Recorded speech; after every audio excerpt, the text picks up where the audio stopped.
Bismillahirrahmanirrahim. Assalamualaikum warahmatullahi wabarakatuh. Alhamdulillahirrahmanirrahim. Pada video kali ini kita akan melanjutkan responsi untuk resep terakhir di praktikum offline teknologi sediaan steril dengan bentuk sediaannya itu adalah polirium atau cuci mata.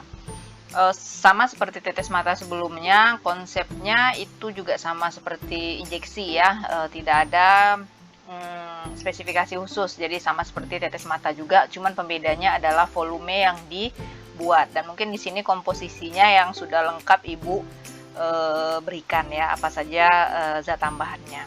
Untuk zat aktifnya itu adalah zinc sulfat 0,25%, asam borak 1,62%, boraks 0,3%, dan benzalkonium klorida 0,01%. Tadi juga di tetes mata ada benzalkonium klorida sebagai pengawet, dan itu akan dibuat sediaan sebanyak 100 ml ya. Ini lupa, sebanyak 100 ml. Oke, kita lihat untuk data pendukungnya. Zinc sulfat silakan diisi kelarutannya, pembawaannya itu sama dengan tetes mata, yaitu adalah air. Dan yang kedua itu adalah PTB-nya, silakan dilihat di FI, berhasil sebagai astringent untuk menyegarkan mata lelah. Cara sterilisasinya bisa dilihat juga di buku standar. Untuk rutenya, kalau yang tetes mata berarti untuk diteteskan, berarti ini untuk cuci mata ya. Cuci mata dengan cara dibilas matanya, itu maksudnya jadi diamkan cairan cuci matanya ini di bagian atas mata. Oke, untuk usul penyempurnaan pada resep ini tidak ada karena bukan tidak ada ya. Untuk usul penyempurnaan pada resep ini adalah usul sediaan dilebihkan 10% dari total volume sediaan ya.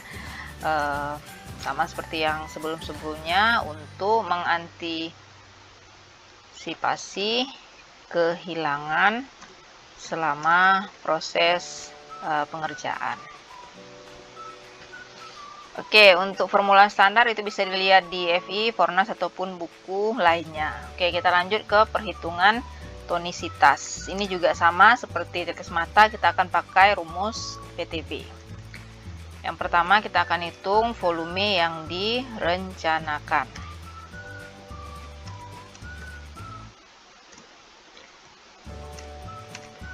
N dikali V ditambah 10% dari N dikali V. Oke, kondisinya adalah 1 dikali 100 ditambah 10% dikali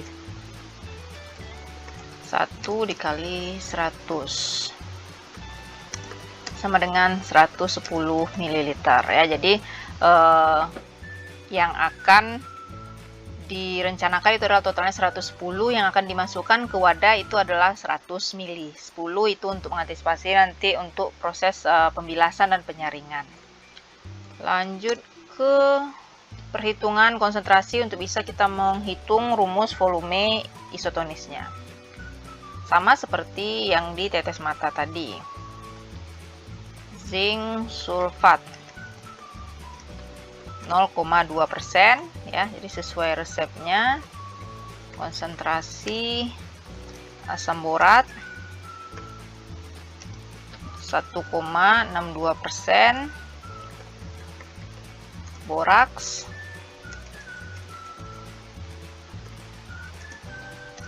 0,3%. Yang terakhir itu adalah benzalkonium klorida 0,01%.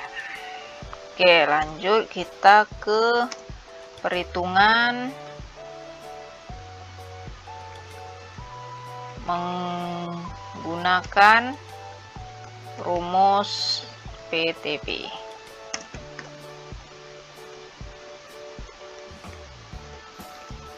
Oke, B sama dengan 0,52 dikurang B1 dikali C1 per B2. Untuk bisa dia isotonis, B harus 0 agar dia menjadi isotonis ya, 0,52 dikurang, silakan dimasukkan masing-masing konsentrasi dan PTB-nya. Dikali PTB-nya ditambah 1,62 dikali PTB-nya ditambah 0,3%. Maaf ya Ibu, lupa persennya. Masuk. Ditulis jelas ya biar paham. Itu datangnya itu dari mana.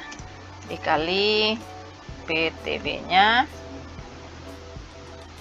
1, 2, 3, 4. Satu lagi benzalkonium ya.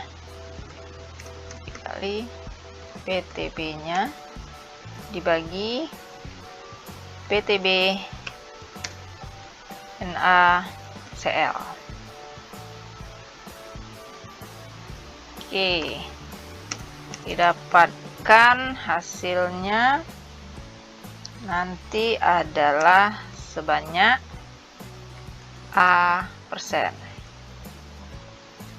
Oke, selesai untuk perhitungan isotonis ya. Sini sudah ada volume Indonesia Naka 110 mili yang silakan dihitung untuk mencari PTB, sehingga nanti sama untuk diketahui apakah dia perlu ditambahkan NaCl atau tidak. Oke, zat tambahnya ini ya sudah dituliskan asam borat, boraks, benzalkonium klorida, dan NaCl. Untuk PTB-nya yang Ibu kasih tahu untuk boraks dan NaCl itu sebelumnya juga sudah ada ya. Nah, ini masing-masing boraks ini sebagai apa ya tadi. Oke, nanti ini menyusul saja, silahkan dicari boraks itu sebagai apa, lupa Ibu menambahkannya. Oke, lanjut kita ke formulasi akhir. Resepnya tentu saja seperti yang tadi juga diambil dari penimbangan bahan-bahan.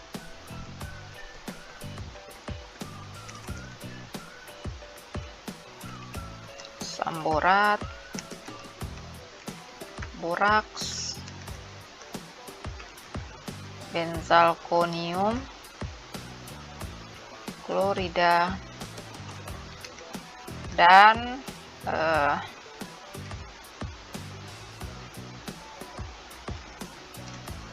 aqua steril at 110 mili.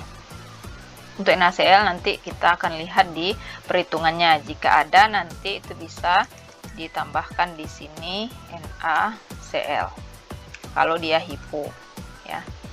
Oke, untuk penimbangan bahan-bahan yang pertama itu adalah zinc sulfat.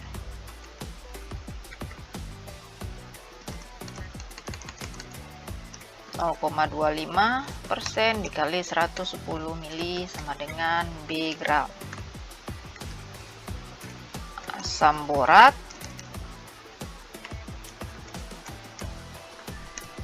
1,62% dikali 10 mili sama dengan C gram. Boraks 0,3% dikali 110 mili sama dengan D gram.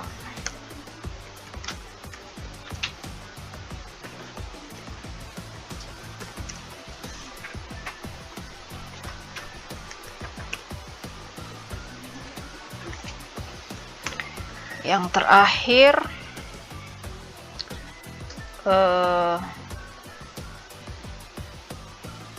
ada yang kurang ya bahannya dari tadi itu asam sit.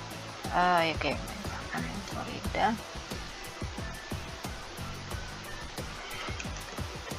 benzalkonium klorida 0,01% dikali 110 mili.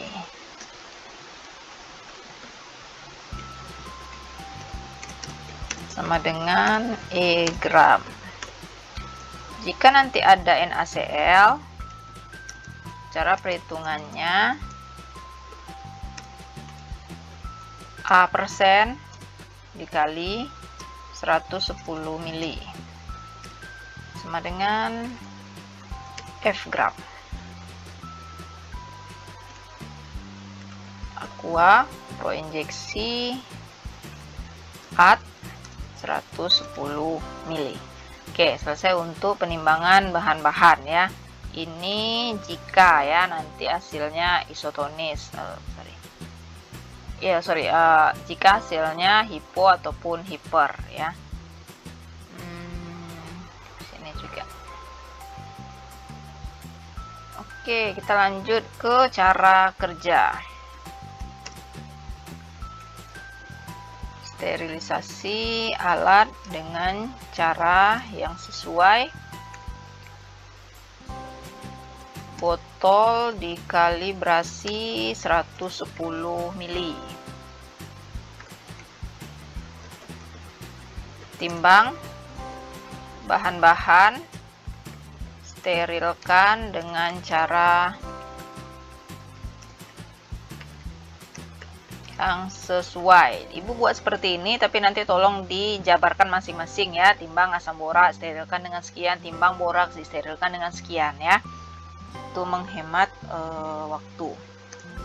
Kemudian buat aqua proinjeksi dengan mendidihkan aqua des sebanyak 150 mili selama 30 menit. Tahap kelima, silakan langsung dilarutkan masing-masing bahan dalam aqua proinjeksi AD homogen, kemudian disaring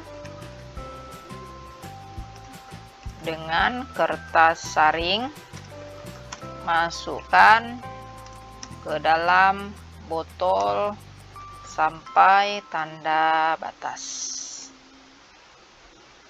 Yang keenam, disterilisasi akhir dengan menggunakan autoklaf pada suhu 121 derajat Celcius selama 15 menit. Selesai, diberi etiket, masukkan ke dalam dus wadah dan sisipkan brosur. Nah, ini sudah resep yang terakhir. Sudah 6 kali pula mendengarkan adanya dus wadah. Jadi artinya apa? Ya, dipersiapkan dus ataupun box untuk masing-masing sediaannya ya. Disesuaikan ukurannya, botolnya 100 mili, berarti ukuran kotaknya setinggi apa, yaitu dibuat dari karton ya. Kartonnya jangan karton yang tipis itu. Kok disesuaikan betul-betul nanti setelah jadi wadahnya dimasukkan dalam wadah masing-masing, kemudian dimasukkan lagi ke dalam boxnya atau dusnya ya. Oke, silakan dipahami lagi. Untuk kolirium ini cuma bedanya adalah di volumenya saja, selebihnya cara kerjanya sama dengan tetes mata, bahkan di injeksi itu juga sama ya. Oke, silakan dipahami dan dipelajari lagi. Ibu cukupkan, terima kasih. Assalamualaikum warahmatullahi wabarakatuh.